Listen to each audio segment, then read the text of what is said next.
The World Economic Forum released the Global Competitiveness Report 2010-11 on Thursday ahead of its annual meeting of the New Champions 2010 in Tianjin.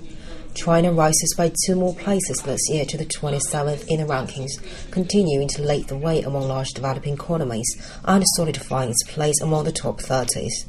Among the 3 other BRIC economies, Brazil, India and Russia remain stable. The main strengths in China are its large and growing market size, which allows for significant economies of scale.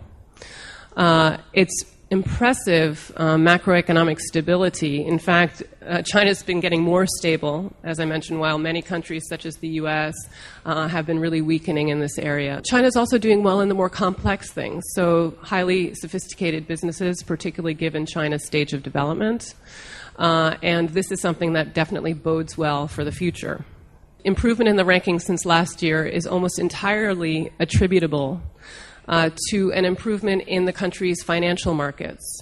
There's always been an issue about access to capital, and there's still improvements to be made there, but it does seem like capital through various channels such as banks, financial markets, and venture capital and so on and so forth has gotten better or easier, and this is important.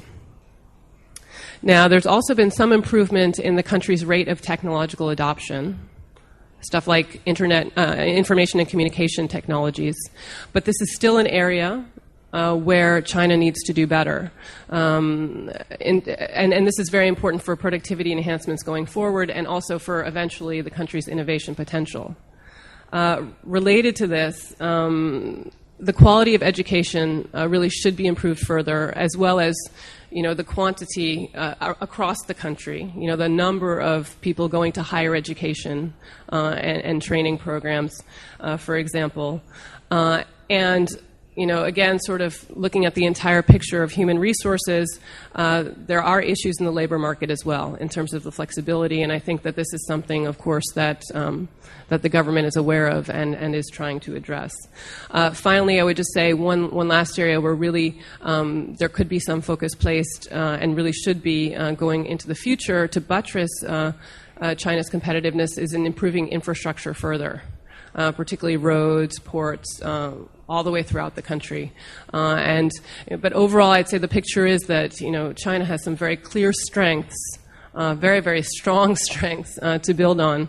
And when these issues are addressed, there's no reason that the country won't continue to really continue to rise impressively in the rankings going forward. Switzerland continues to top the overall rankings, whereas the United States falls 2 places to 4th position, overtaken by Sweden and Singapore, after ceding the top place to Switzerland last year.